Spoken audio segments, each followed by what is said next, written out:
The Vethrani Dominion had ruled their corner of the galaxy for 12,000 years. They had conquered over 2,000 star systems. They had crushed rebellions on 100 worlds. They had turned proud civilizations into dust and memories. And in all that time, they had never once been afraid. Commander Zethkal stood on the bridge of the Eternal Conquest, the newest and most powerful dreadnought in the Vethrani fleet. The ship was 3 kilometers long from bow to stern. It carried enough firepower to reduce a planet to molten rock in less than a day. Its shields could withstand the combined assault of an entire enemy fleet. Zethkal had commanded vessels like this for over 40 years, and he had never lost a battle.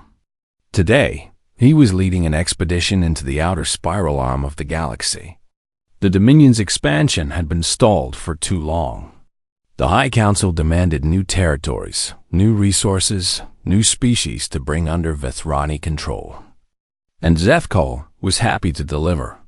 He studied the star charts on the main display. Their course took them through several unclaimed systems before reaching their target, a cluster of wealthy worlds that had recently been discovered by Vethrani scouts. But there was one obstacle in their path. A region of space marked with a warning that appeared on every galactic chart. Terran sovereignty, Zethkal read aloud. Entry prohibited without authorization. His second officer, a young female named Kethra, looked up from her station. Commander, the galactic databases show multiple warnings about this region. 17 empires have sent ships into Terran space over the past 3 centuries. None of those ships ever returned. Zethkal made a sound of disgust. Humans. They joined galactic civilization barely 300 years ago. They were still fighting wars with chemical explosives when my grandfather was conquering star systems. And we are supposed to fear them? The warnings come from the Galactic Council itself, Kethra said carefully. They have advised all member species to respect Terran borders. The Council is weak, Zethkal replied. They talk and debate and pass resolutions, while true powers like the Dominion shape the galaxy through action. If the humans want respect, they should earn it through strength, not through mysterious warnings and empty threats. A door opened at the back of the bridge, and a small figure entered. She was a Quolari, a species known for their diplomatic skills and their nervous dispositions. Her name was Phanissa, and she served as the Galactic Council's observer on this mission. The Council had insisted on her presence, claiming they wanted to ensure the Dominion followed proper protocols during their expansion. Zethkal knew the real reason. The Council was afraid of what the Vethrani might do, and they wanted a witness. Phanissa approached the command platform with small, hesitant steps. Her large eyes darted around the bridge, as if she expected danger from every shadow. "Commander Zethkal," she said, "I must formally request that you alter your course. The path you have chosen takes us directly through Terran space." "I am aware of our course," Zethkal said. "Then you must also be aware of the dangers. The humans have made their position very clear. Any vessel that enters their space without permission will be considered hostile. And hostile vessels..." She paused, swallowing hard. "Hostile vessels do not leave." Zethkal turned to face her fully. He was nearly twice her height, and his armored body cast a long shadow over her small form. "Tell me, observer, what exactly do the humans do to these hostile vessels? Where's the wreckage? Where are the survivors? Where are the distress signals and the battle recordings?" Phanissa shook her head. "There are none. That is precisely the point. Ships enter Terran space and simply vanish. No wreckage. No signals. No survivors. Nothing. And you find this frightening?" "I find it terrifying," she admitted. "Commander, I have studied every report about Terran space. 17 different species have tested their borders. The Crethani sent a battle fleet of 50 ships. The Morvani sent their greatest dreadnought, larger even than this one. The Silthani sent automated probes designed to survive any attack. All of them vanished without a trace. Not one piece of debris has ever been recovered. Not one signal has ever escaped. Whatever the humans do to intruders, they do it completely. Zethkal was quiet for a moment. Then he laughed. It was a deep rumbling sound that filled the bridge. Several of his officers joined in, and soon the whole command crew was laughing at the small diplomat and her fears. "You speak of the Krathi and the Morvani as if they were great powers," Zethkal said when the laughter died down. "They were nothing. Regional powers with delusions of importance. The Vethrani Dominion has crushed civilizations that would have made them look like primitive tribes. We have weapons that can tear holes in the fabric of space itself. We have soldiers who have trained for combat since before they could walk. And you want me to fear a species that was still using radio waves for communication when my people were building our first interstellar empire?" Phanissa stood her ground, though her voice trembled. "The humans know things that we do not understand. Their technology is different from ours in ways that our scientists cannot explain. They do not share their secrets with the Council. They do not trade their weapons or their ships. They simply exist behind their borders, quiet and patient.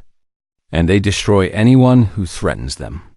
Then they will learn that the Vethrani are not so easily destroyed." Zethkal turned back to the main display.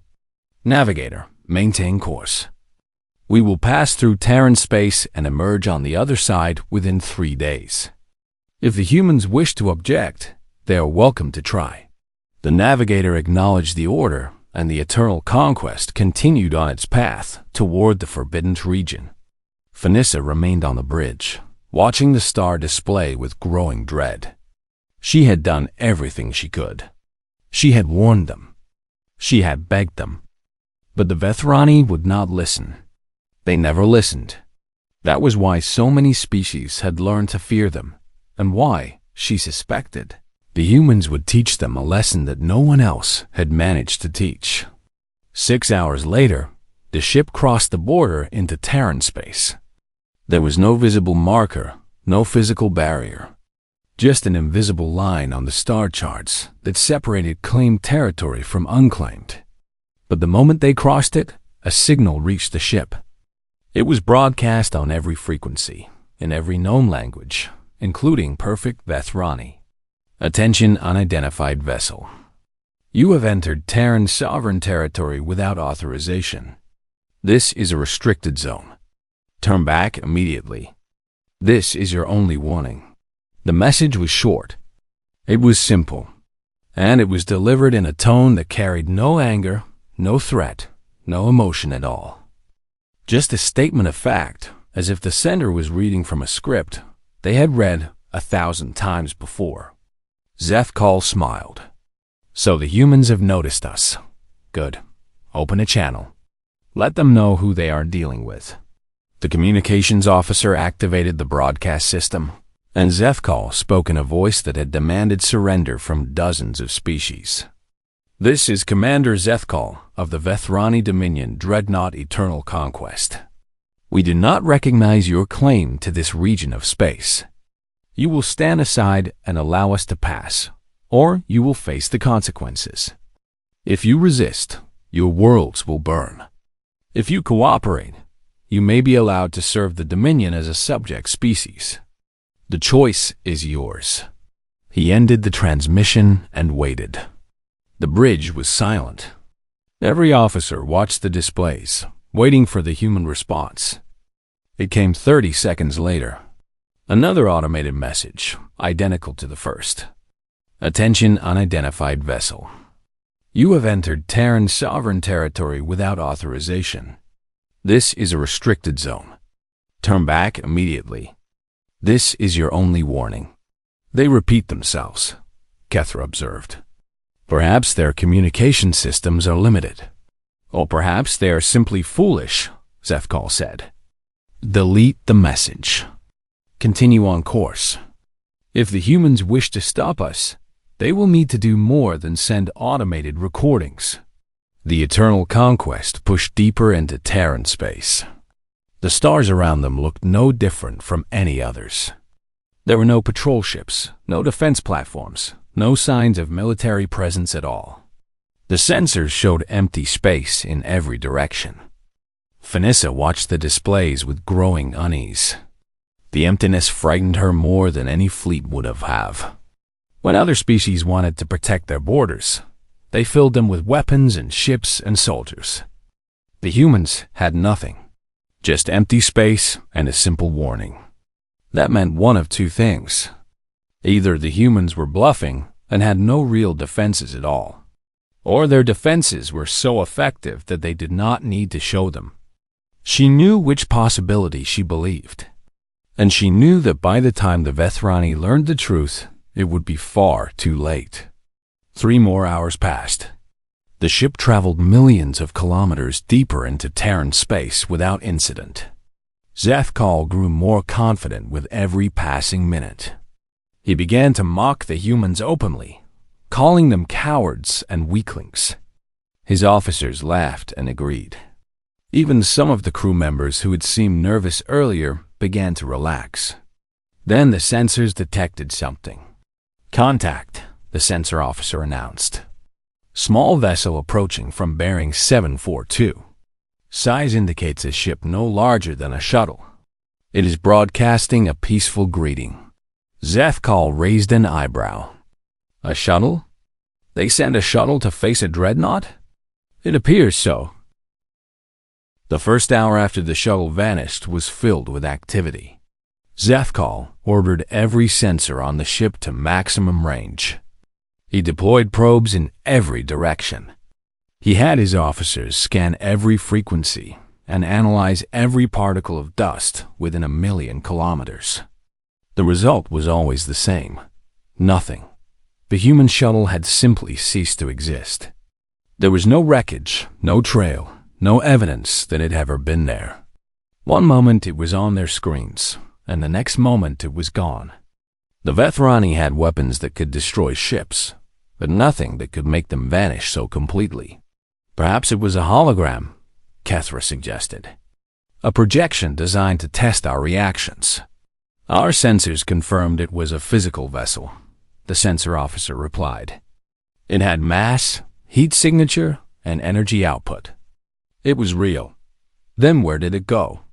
No one had an answer. Zethkal sat in his command chair and stared at the empty display. He refused to show uncertainty in front of his crew, but privately, he was troubled.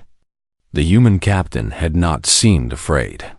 She had not tried to negotiate or delay. She had simply asked her strange question about evacuation and then ended the conversation as if the outcome was already decided. What did she know that he did not? He pushed the thought aside. It did not matter. The Vethrani had conquered species with stranger technologies before. Whatever tricks the humans had, they would not be enough to stop the eternal conquest. He ordered the ship to continue on its course and tried to forget the calm-looking captain. Tanaka's eyes. The second hour passed without incident. The crew began to relax. Some even joked about the disappearing shuttle, suggesting that the humans had run away rather than face Vethrani firepower. Zethkal allowed the jokes. Morale was important, and fear was a poison that could spread through a crew faster than any disease. Then the lights flickered. It was brief. Just a moment of dimness followed by a return to normal. But on a ship with multiple redundant power systems and backup generators that could run for centuries, it should not have happened at all. "Engineering." "Report," Zethkal commanded. There was a pause before the response came. "Commander, we are investigating. There was a momentary fluctuation in the primary power grid. We are not certain of the cause. Find the cause and fix it." "Yes, Commander." The lights flickered again. This time, they stayed dim for nearly 3 seconds before returning to full brightness. Zethkal rose from his chair. "I want a full diagnostic of all ship systems. Now." The officers obeyed, their fingers moving across their consoles with practiced speed. Reports began to flow in from every section of the ship. Power systems nominal. Life support nominal. Engines nominal. Weapons nominal.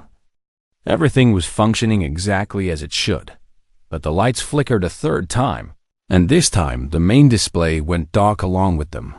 When the power returned, the display showed something new. A message, written in perfect Vethrani script. "We gave you a choice." Zethkal stared at the words. They had not been transmitted from outside the ship. They had appeared directly on the internal display system, bypassing every security protocol and encryption layer that the Vethrani had developed over thousands of years. "Trace that message," he ordered. "Find out where it came from." The communications officer worked for several minutes. When he looked up, his face was pale. "Commander, the message originated from inside the ship. Specifically, it came from the primary computer core. But there is no record of anyone accessing the system. No login, no authorization code, nothing. It is as if the message wrote itself. That is impossible." "Yes, Commander. It is." The bridge fell silent. Every officer looked at the message on the screen, and for the first time, Zethkal saw fear in their eyes. He forced himself to remain calm. "The humans have somehow infiltrated our computer systems. This is a trick, nothing more. I want all external connections severed. Isolate the computer core and run a full purge of any foreign code." The orders were carried out, but they made no difference. 10 minutes later, another message appeared on every screen throughout the ship. "You should have turned back." Reports began to flood the bridge. Crew members throughout the vessel had seen the message. Some were frightened. Some were angry. All of them wanted to know what was happening. Zethkal did his best to reassure them. He told them it was a computer malfunction being exploited by the humans. He told them the technical teams were working to fix it. He told them there was nothing to fear. He was not sure he believed his own words. The third hour brought something worse than messages. A sensor officer named Vethral was monitoring the ship's external arrays when he noticed something strange. One of the forward weapon turrets had gone offline. Not damaged, the diagnostics showed all components were intact. But the turret would not respond to commands. He sent a repair team to investigate. They reported back 20 minutes later, their voices shaking. "The turret is not malfunctioning, sir. It is gone." "What do you mean, gone?" "The weapon itself has been removed, disassembled. All the components have been taken apart and stacked neatly on the deck plating. Every bolt, every circuit, every piece of the assembly. But there is no sign of who did it or how they got inside the armored housing." Vethral reported this to Commander Zethkal, who immediately ordered a security team to the location. By the time they arrived, the components had vanished entirely. Only the empty mounting bracket remained. Over the next 2 hours, 11 more weapon turrets suffered the same fate. Each time, repair teams found the weapons disassembled with perfect precision.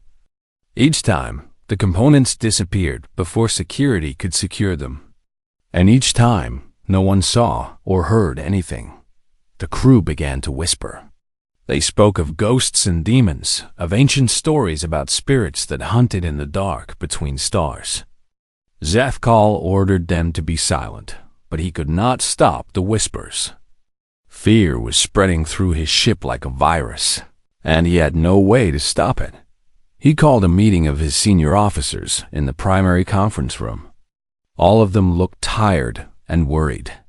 None of them had answers. "We are under attack," Zethkal said. "That much is clear.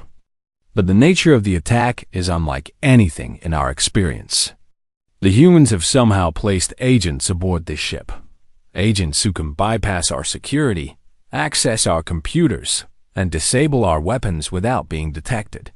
How is that possible?" Asked the chief of security, a scarred veteran named Thorak. "I have 500 soldiers aboard this vessel.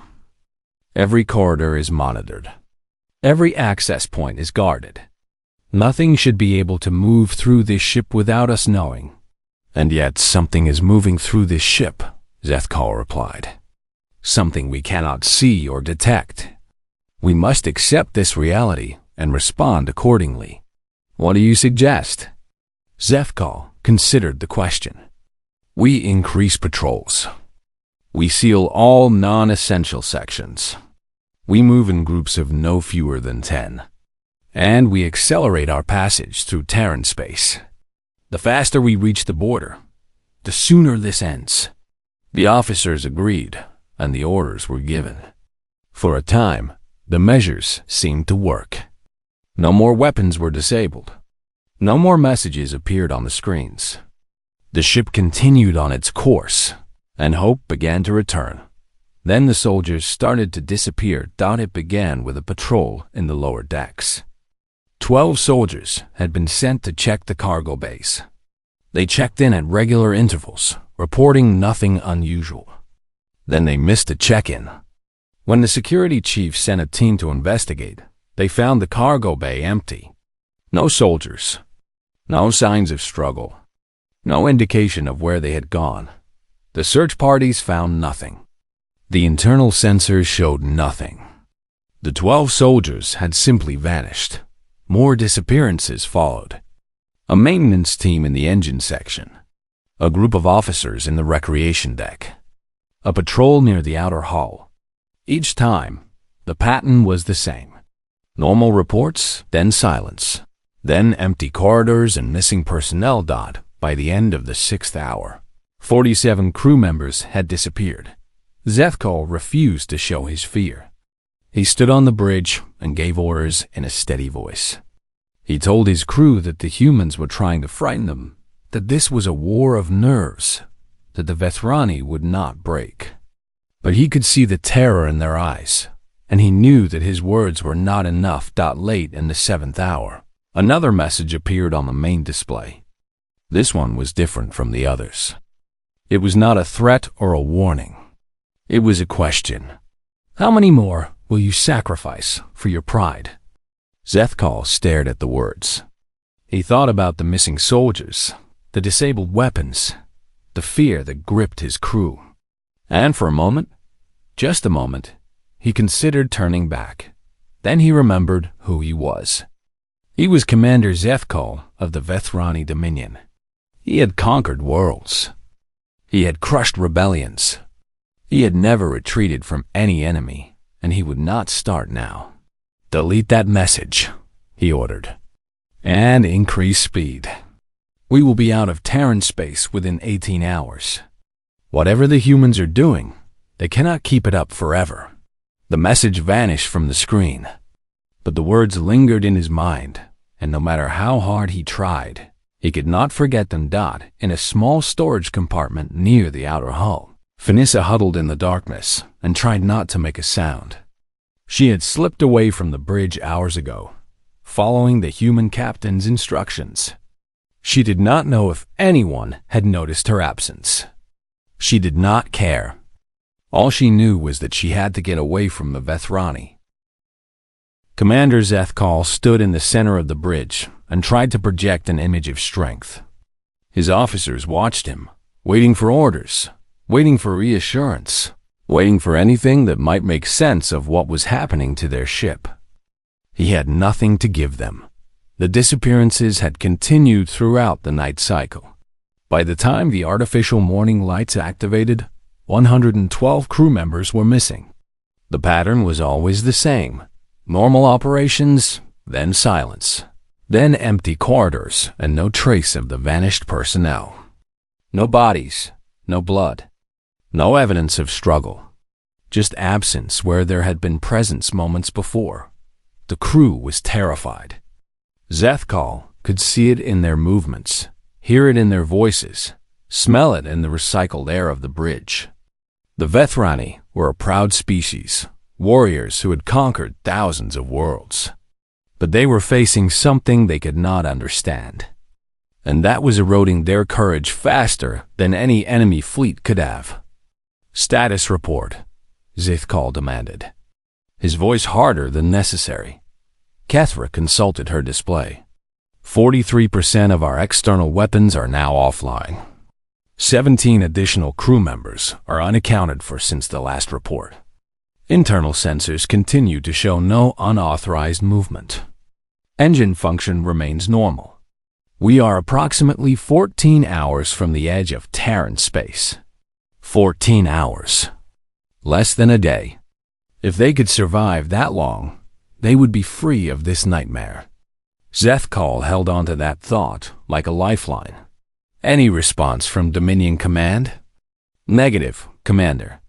Our long-range communications have been experiencing interference since we entered Terran space.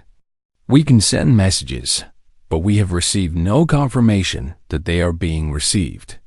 Of course, the humans were blocking their communications, cutting them off from reinforcement, from rescue, from any hope of outside help. It was a standard tactic when isolating an enemy, and Zethkal recognized it even though he had never experienced it from this side. "Keep trying," he said, "and maintain course. We are not turning back." An alarm sounded from one of the auxiliary stations. The officer manning it went pale as he read the display. "Commander, there has been an incident in the engineering section. Chief Engineer Vothkin he is requesting immediate assistance. He says the humans are here." Zethkal was moving before the officer finished speaking. He grabbed a weapon from the emergency rack and headed for the door. "Kethra, you have the bridge. Tolrak, bring your best soldiers and follow me." They ran through the corridors at full speed. Zethkal had walked these passages 1,000 times, but now they felt different. Shadows seemed deeper. Sounds seemed stranger. Every intersection could hide an enemy, and every closed door could conceal a threat. They reached the engineering section in less than 5 minutes. The main doors were sealed, and the access panel showed a lockout code that should not have been possible. Tholrak's soldiers worked to bypass the system while Zethkal shouted through the door. "Vothkin, report. What is happening in there?" The chief engineer's voice came through the door's speaker, weak and trembling.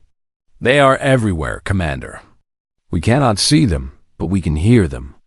They are taking my people. One moment my engineers are working at their stations, and the next moment they are gone. I do not know how much longer we can." The voice cut off. The speaker hissed with static for a moment, then went silent. "Get this door open," Zethkal ordered. Now, the soldiers worked frantically, but the lockout resisted every attempt to bypass it. It was as if the door itself had decided to remain closed, regardless of what codes or overrides they tried. Then, without warning, the door opened on its own.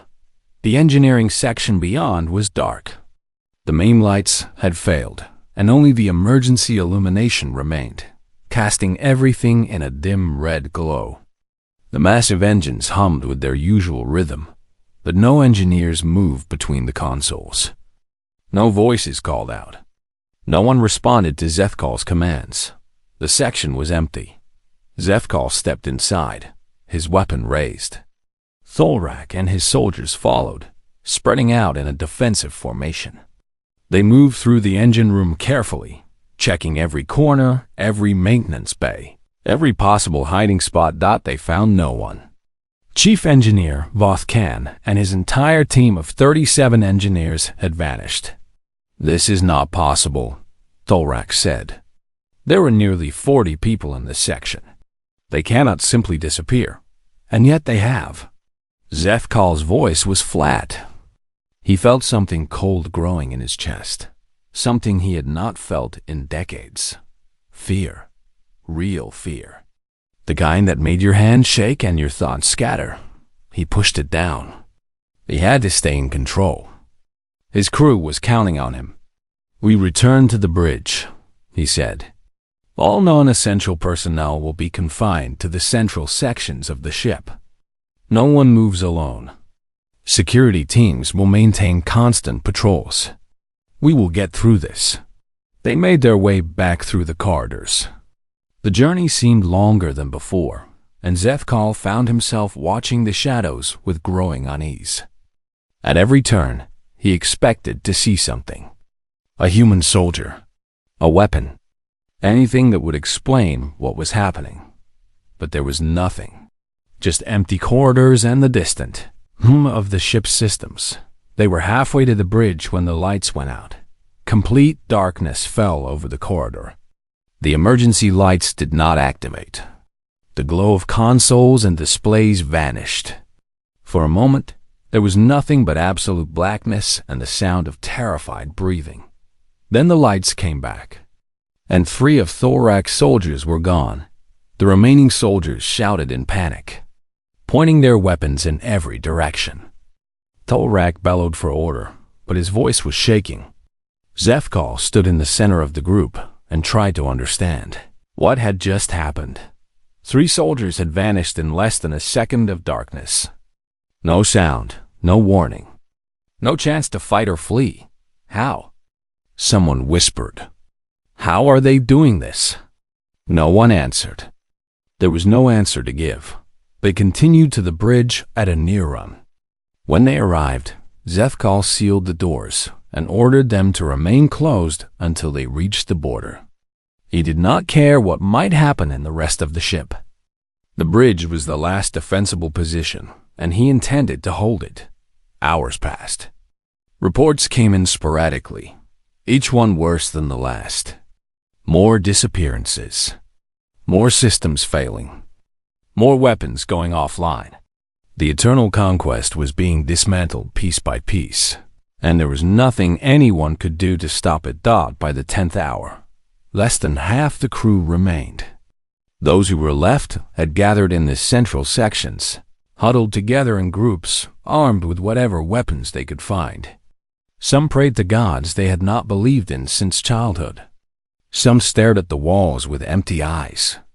Some wept quietly, all pride and dignity stripped away by terror. Zethkal watched the countdown on the main display. 4 hours until they reached the border. 4 hours until this nightmare ended. He told himself they could survive 4 hours. He told himself humans would let them go once they left Terran space. He told himself many things, because the alternative was accepting that they were all going to die. A new message appeared on the display. This time, it was not text. It was a video, showing Captain Tanaka's face. "Commander Zethkal," she said, "I want you to know that the Quillari Observer has been safely evacuated. She will be returned to Galactic Council space unharmed. We bear her no ill will." Zethkal stared at the screen. The human captain looked exactly as she had before, calm, patient, unbothered by the chaos she had unleashed. He wanted to scream at her, to demand answers, to threaten revenge. But his voice would not work. "I also want you to understand something," Captain Tanaka continued. "What is happening to your ship is not personal. We take no pleasure in it. But the security of Terran space depends on a simple principle. Anyone who enters with hostile intent does not leave. There are no exceptions. There can be no exceptions. The moment you refuse to turn back, this outcome became inevitable." She paused, and something that might have been sadness crossed her face. "Your species has conquered thousands of worlds. You have enslaved billions of beings. You have never faced consequences for your actions because no one was strong enough to impose them. Today, you face consequences, not as punishment, but as necessity.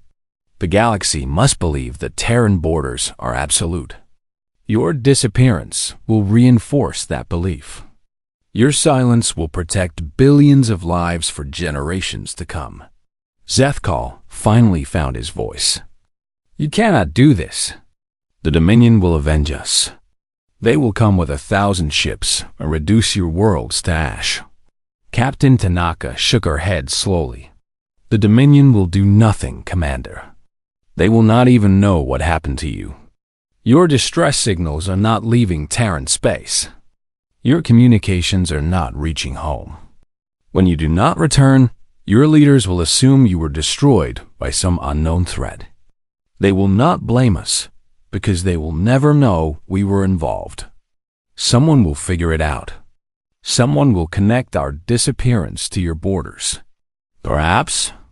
And if they do, they will think very carefully before sending another ship to test our defenses. That is the point, Commander. Every species that enters our space with weapons ready and demands on their lips adds to the legend. The more terrible the legend becomes, the fewer ships we have to face. We did not want this. We tried to warn you. We offered you mercy. You refused. Vanessa sat in a comfortable chair in a room that was warmer and brighter than anything she had expected. The human vessel that had carried her away from the Eternal Conquest was not a warship.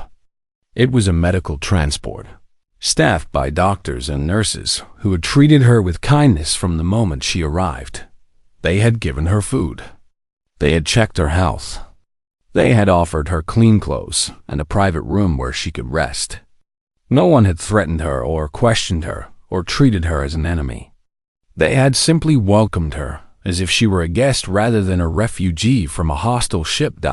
Now she sat across from Captain Yuki Tanaka, who had arrived an hour ago to speak with her. The captain was smaller than Vanessa had expected. Humans were not large compared to many species, and this particular human seemed almost delicate. But there was something in her eyes that made Vanessa certain she was more dangerous than anyone she had ever met. "You have questions," Captain Tanaka said. It was not a question.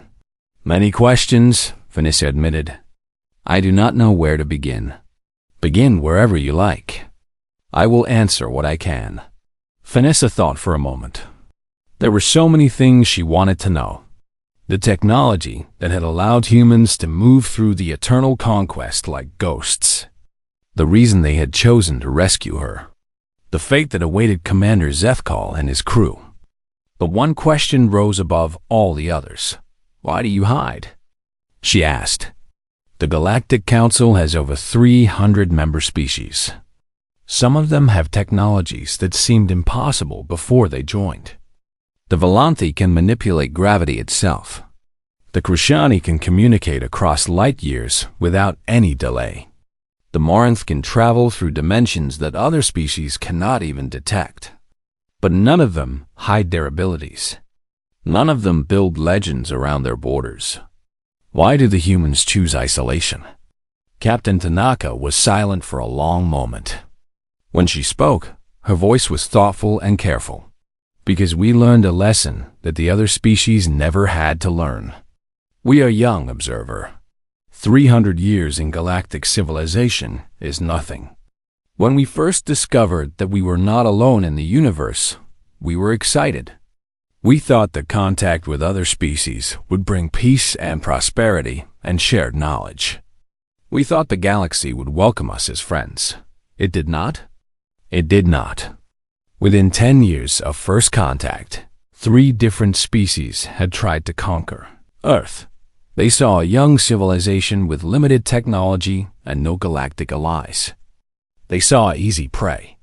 They thought they could take our world and enslave our people before anyone noticed. Vanessa nodded slowly. This was not surprising. Many young species face challenges from older powers. It was the way of the galaxy. We survived, Captain Tanaka continued. But barely. The first invasion killed 2 billion people. The second killed another billion. The third might have ended us entirely if we had not developed weapons that the invaders could not counter. By the time we drove them off, we had learned something important about the galaxy. What did you learn? That the only law is power. The only right is strength. The Galactic Council has rules and treaties and courts of arbitration, but they only apply to species that can enforce them. If you are weak, those rules do not protect you. They are just words on a screen, while stronger powers do whatever they want. Vanessa wanted to argue.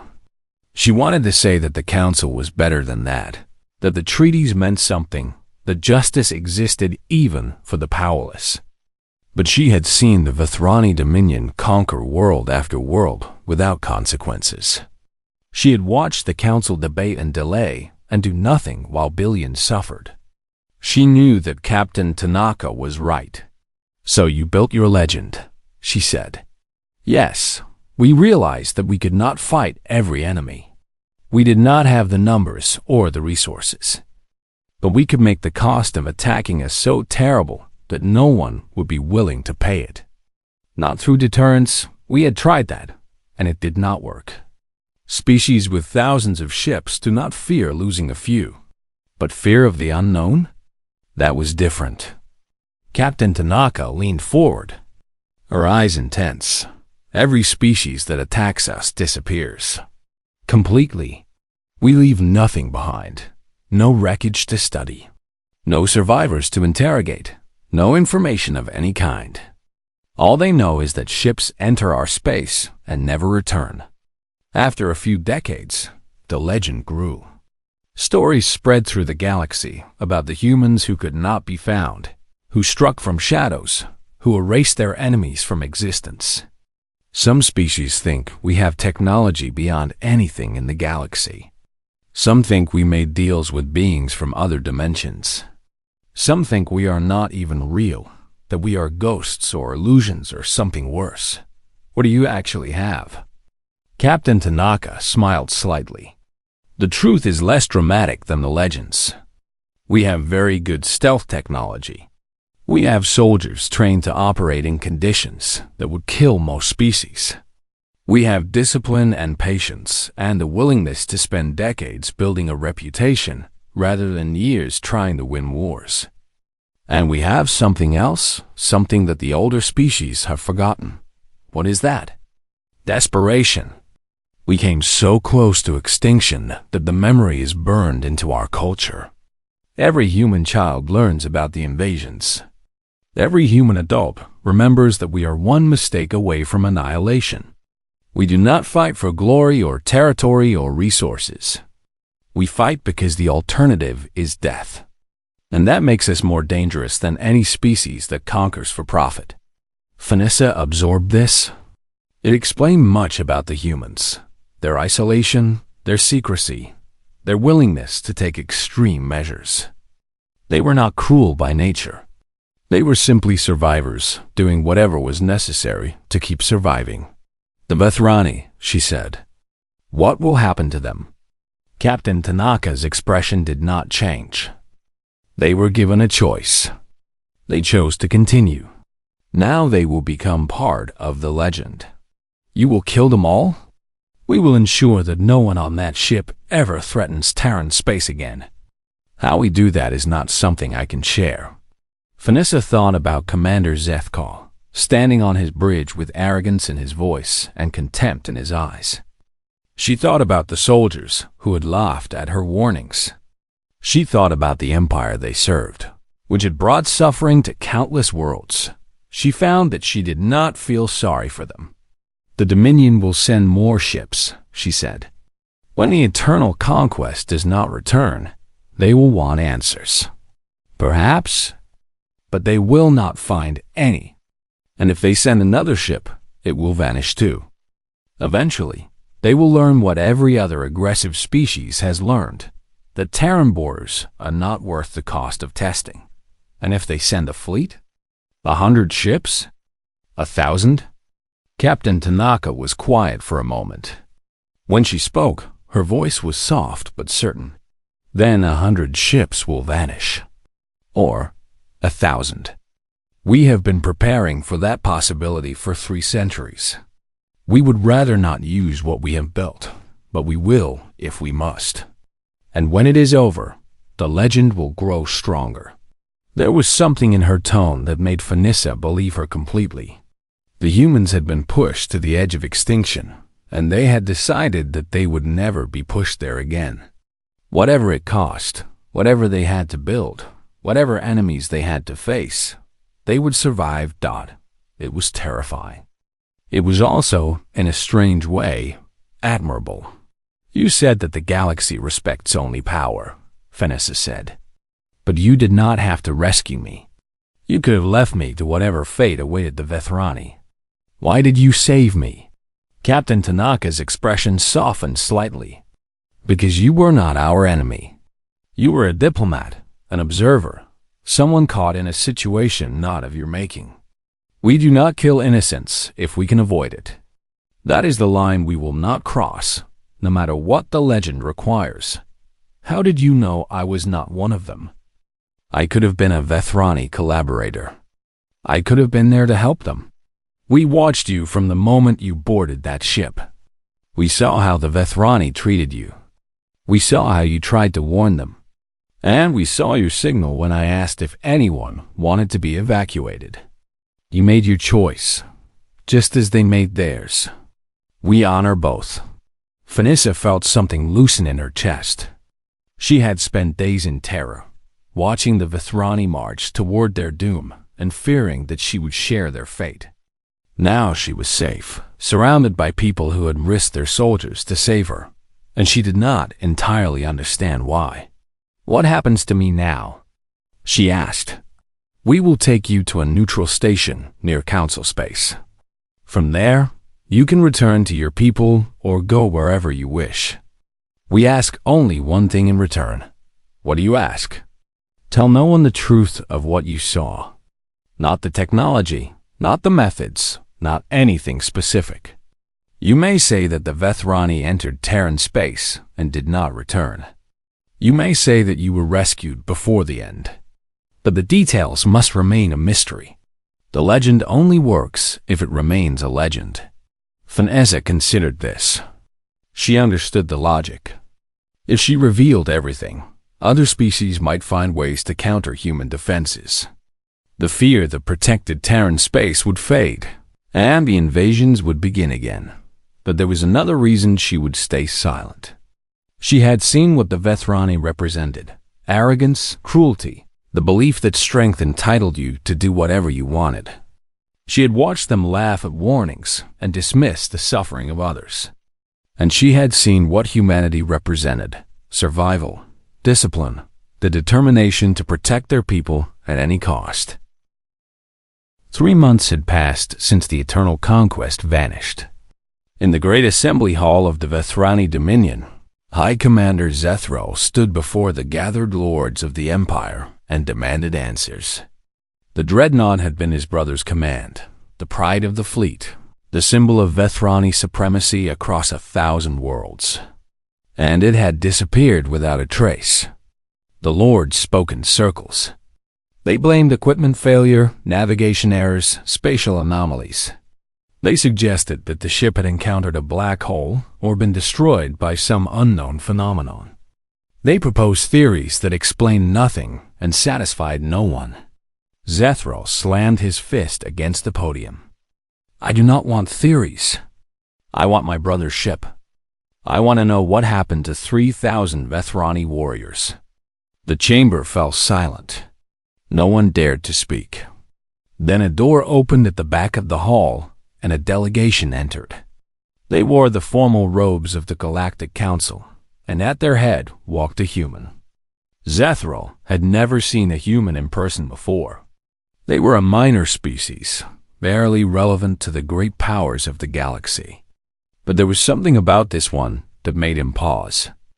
The human walked without fear through a room full of Vethrani lords as if he belonged there, as if he owned the place. Who are you?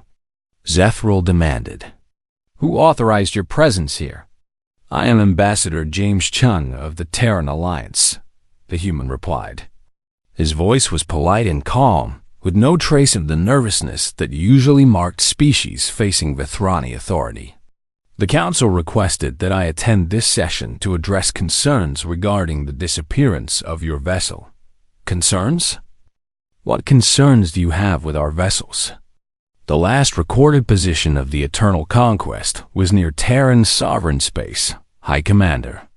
The Council thought it appropriate for us to participate in this investigation. Zethro's eyes narrowed. Near Terran space? Are you suggesting that humans had something to do with my brother's disappearance? I am suggesting nothing, High Commander. I am merely stating facts. The Eternal Conquest was traveling toward Terran territory on a course that would have taken it through restricted space. What happened after that is unknown. Unknown? One of the Vethrani lords rose from his seat. Your space is marked with warnings. Your species has a reputation for making ships disappear. And you expect us to believe you know nothing?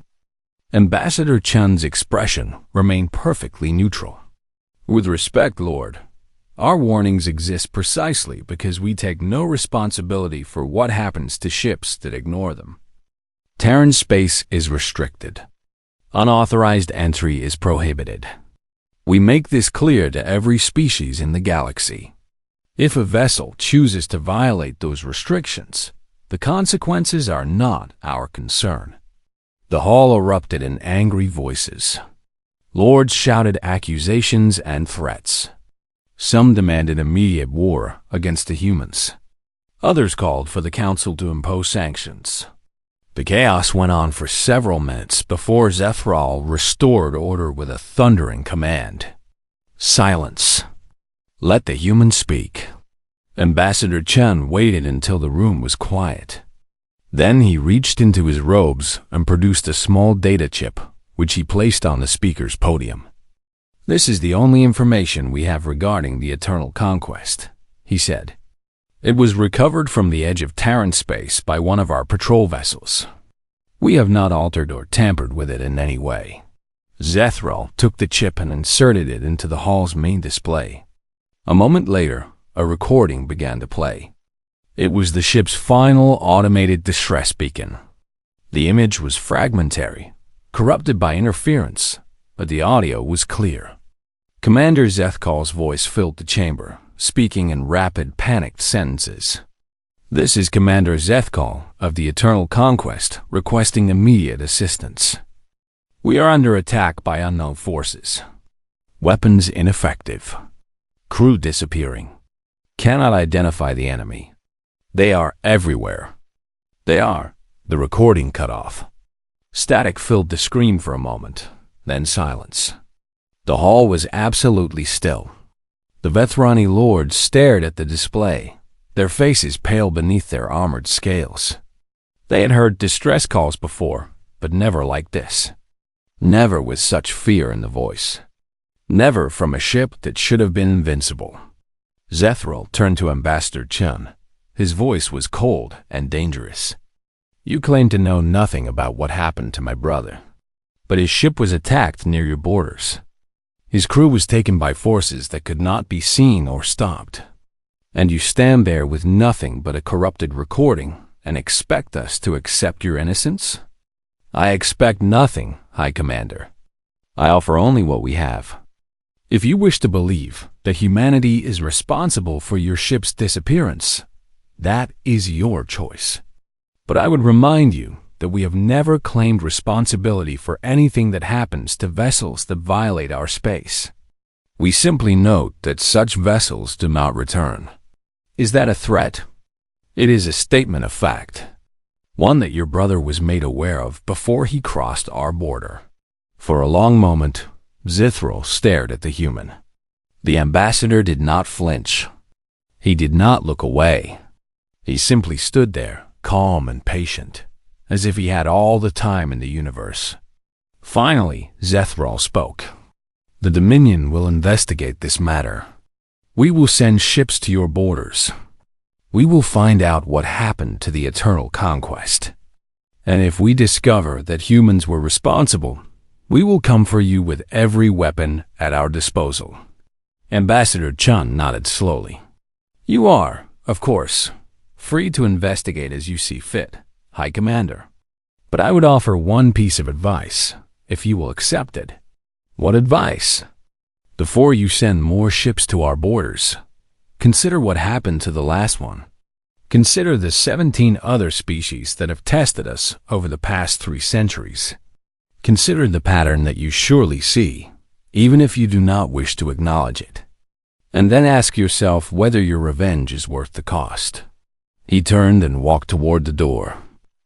The council delegation followed, leaving the Vethrani lords in stunned silence. At the threshold, Ambassador Chun paused and looked back. We do not seek war with the Dominion High Commander. We do not seek war with anyone. We only wish to be left alone. Respect our borders, and you will never have reason to fear us. Violate them, and you will join the legend that protects our people. He left without waiting for a response. After a long silence, one of the younger lords spoke up. We cannot let this insult stand. They mock us in our own hall.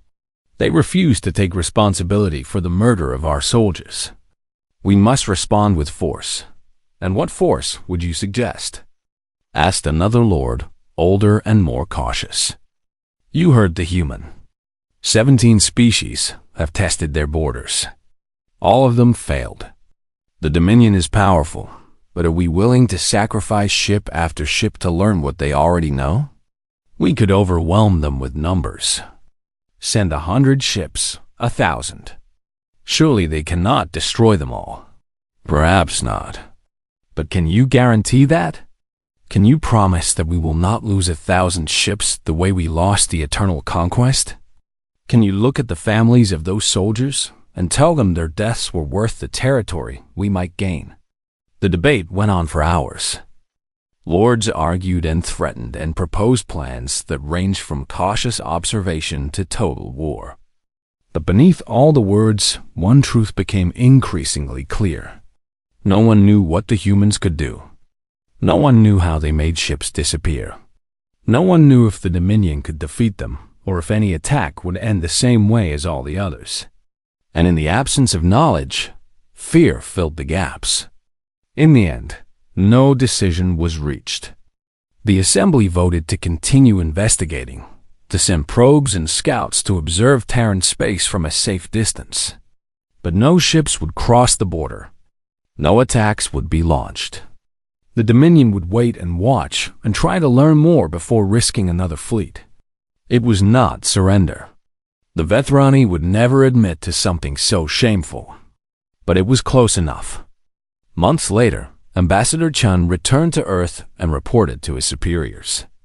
He told them about the assembly, the arguments, the fear he had seen in the eyes of the Vethrani lords. He told them that the Dominion had chosen caution over revenge. How long will that last? His superior asked. I do not know, Chun admitted. Years, perhaps. Decades.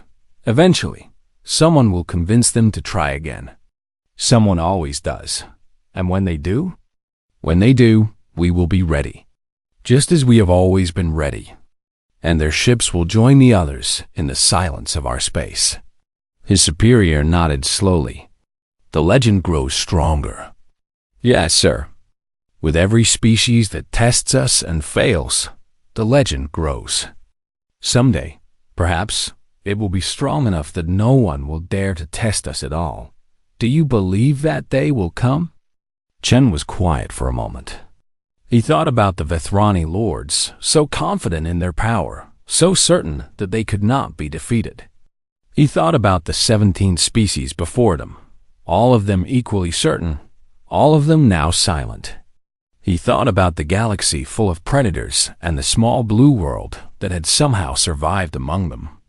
I believe it is possible, he said finally. But until that day, we do what we must.